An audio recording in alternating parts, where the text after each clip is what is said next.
Bismillahirrahmanirrahim. Assalamualaikum warahmatullahi wabarakatuh. Bagaimana kabar sobat sekalian? Saya berharap mudah-mudahan kita semua berada dalam kondisi sehat walafiat.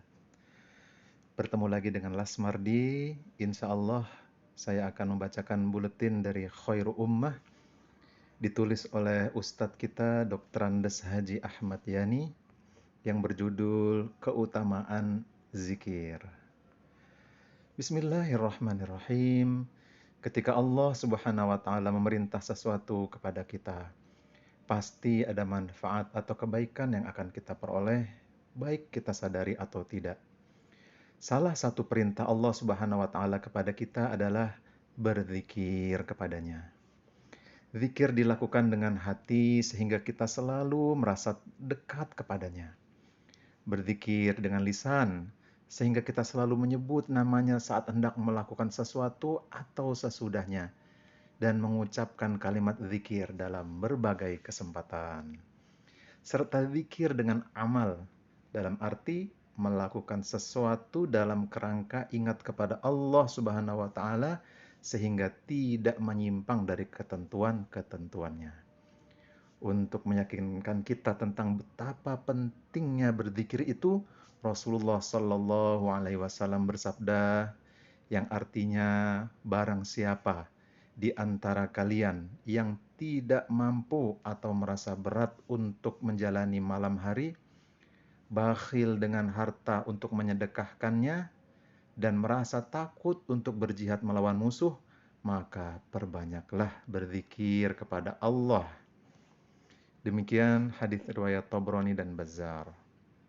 Dari hadis di atas, paling tidak ada 3 manfaat dari banyak melakukan zikir kepada Allah Subhanahu wa taala. Yang pertama, yaitu menjalani kehidupan malam dengan baik. Malam merupakan saat menyenangkan bagi manusia. Mereka bisa beristirahat meskipun banyak juga orang yang tetap beraktivitas, bahkan na'udzubillah banyak yang aktivitas dengan nilai maksiat di hadapan Allah Subhanahu wa taala. Namun bagi seorang muslim, malam tidak hanya harus dihabiskan untuk beristirahat, tapi juga harus dilakukan ibadah secara khusus, yaitu qiyamul lail atau salat tahajud. Allah Subhanahu wa taala berfirman, dan pada sebahagian malam hari bertahajudlah kamu sebagai suatu ibadah tambahan bagimu. Mudah-mudahan Tuhanmu mengangkat kamu ke tempat yang terpuji. Demikian terjemah Quran Surat Al-Isra ayat 79. Meskipun sangat ditekankan kepada kita untuk melakukan salat tahajud, banyak orang yang merasa berat karena memang sedang asyik tidur.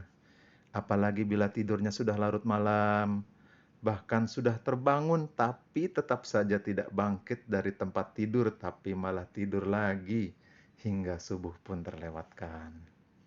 Namun untuk meringankan kita melaksanakan ibadah yang sangat utama ini, berzikir yang berarti mengingat Allah Subhanahu wa taala akan membuat kita menjadi antusias dan ringan untuk melaksanakannya. Kenapa demikian? Salah satunya adalah karena kita ingat bahwa Allah Subhanahu wa taala yang Maha Pemberi pertolongan dan kita membutuhkannya. Apalagi Allah Subhanahu wa taala sudah menegaskan dalam ayatnya yang artinya, dan katakanlah ya Tuhanku, masukkanlah aku secara masuk yang benar dan keluarkanlah pula aku secara keluar yang benar, dan berikanlah kepadaku dari sisi Engkau kekuasaan yang menolong. Quran Surat Al-Isra ayat 80. Oleh karena itu, bila kita sifatnya sunnah untuk melaksanakan sholat tahajud, justru Rasulullah Shallallahu Alaihi Wasallam diwajibkan yang harus selalu ditunaikan pada setiap malam. Menjalani kehidupan malam juga berarti berzikir, berdoa, dan beristighfar. Yang kedua adalah mau bersedekah. Berzikir kepada Allah Subhanahu wa taala akan menyadarkan kita bahwa apapun yang kita peroleh atau kita miliki sekarang, baik berupa ilmu, kekuatan jasmani, hingga harta yang banyak, semuanya adalah anugerah atau pemberian dari Allah Subhanahu wa taala.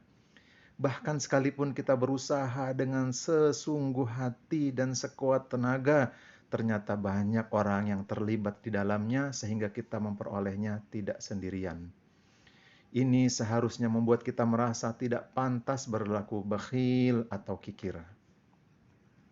Oleh karena itu, seorang muslim harus mau bersedekah dengan harta yang dimilikinya, sehingga tidak terjadi penyesalan saat menjelang kematian. Allah Subhanahu wa Ta'ala berfirman, yang artinya, dan belanjakanlah sebagian dari apa yang telah kami berikan kepadamu sebelum datang kematian kepada salah seorang di antara kamu. Lalu ia berkata, "Ya Tuhanku, mengapa engkau tidak menangguhkan kematianku sampai waktu yang dekat, yang menyebabkan aku dapat bersedekah dan aku termasuk orang-orang yang soleh?"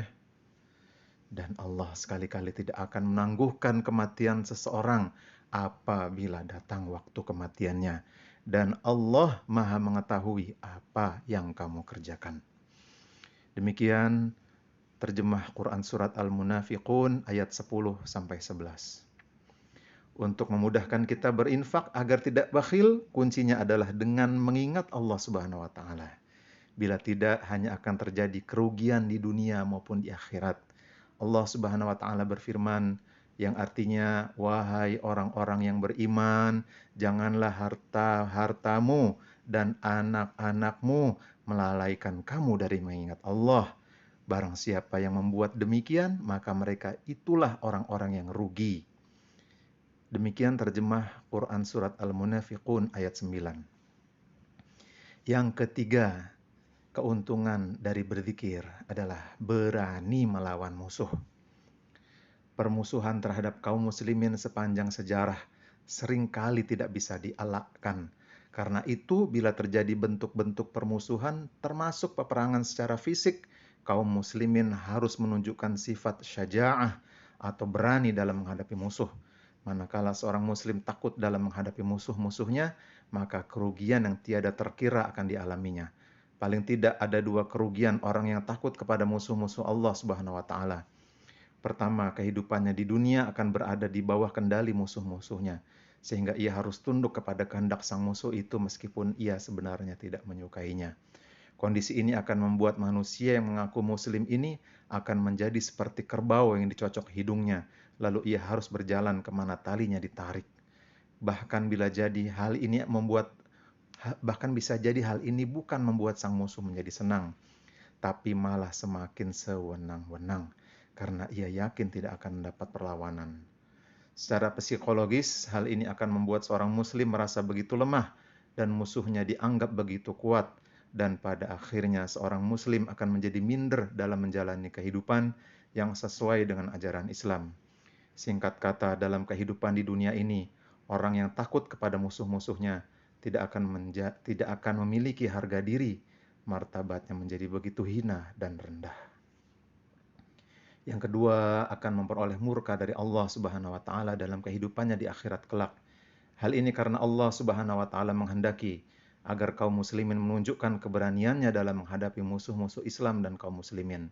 Ketakutan kepada musuh bukanlah karakter orang yang beriman, karena kapan saja orang beriman siap menghadapi musuh yang memiliki kekuatan besar sekalipun, karena mereka yakin bahwa kematian itu bisa terjadi kapan saja.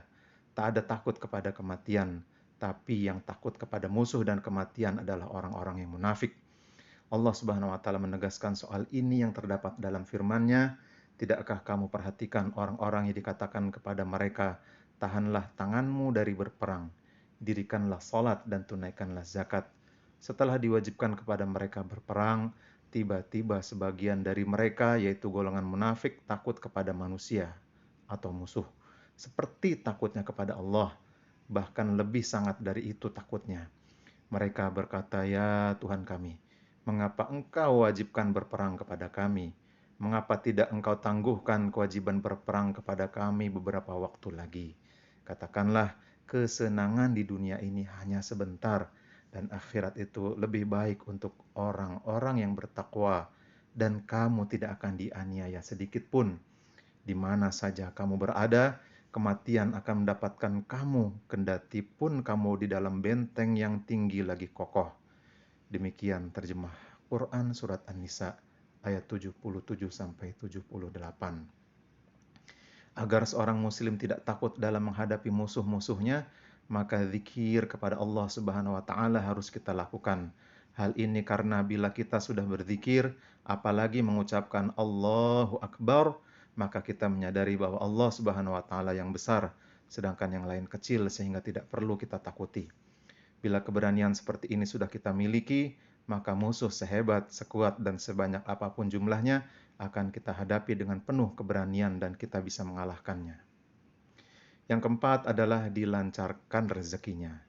Sebagai manusia yang beragama, ada baiknya kita selalu bersyukur dan mengingat Tuhan dalam setiap kesempatan. Salah satu cara menyematkan puji syukur adalah dengan berzikir. Terlebih dalam kesehariannya manusia terus berupaya untuk mengejar rezeki, baik untuk dirinya sendiri, keluarga, maupun yang lain. Manfaat zikir adalah membantu memperlancar aliran rezeki seseorang. Allah Subhanahu wa taala memberikan rezeki kepada hambanya secara langsung apabila dia menghendaki. Maka salah satu cara terbaik untuk meminta rezeki kepada Allah Subhanahu wa taala adalah dengan berdoa dan berzikir. Karena rezeki bagi seseorang tidak hanya dicari, namun juga harus didoakan. Nah, ini perlu digarisbawahi dan diingat-ingat oleh kita, yaitu karena rezeki bagi seseorang tidak hanya dicari, namun juga harus didoakan. Allah Subhanahu wa taala berfirman yang artinya apabila telah ditunaikan sembahyang, maka bertebaranlah kamu di muka bumi dan carilah karunia Allah dan ingatlah Allah banyak-banyak supaya kamu beruntung.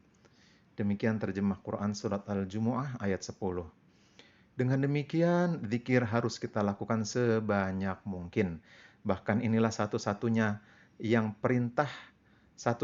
perintah yang pelaksanaannya tidak berbilang, meskipun ada juga bilangannya. Tidak ada waktu dan tempat khusus sehingga bisa dilakukan kapan saja dan di mana saja. Demikian isi dari buletin Khairu Ummah yang berjudul Keutamaan Zikir. Nah, ini ada buku-buku Ustadz Ahmad Yani yang sekiranya mungkin sobat sekalian butuh, bisa memesannya di nomor yang tertera. Mudah-mudahan bermanfaat. Billahi taufik wal hidayah. Assalamualaikum warahmatullahi wabarakatuh.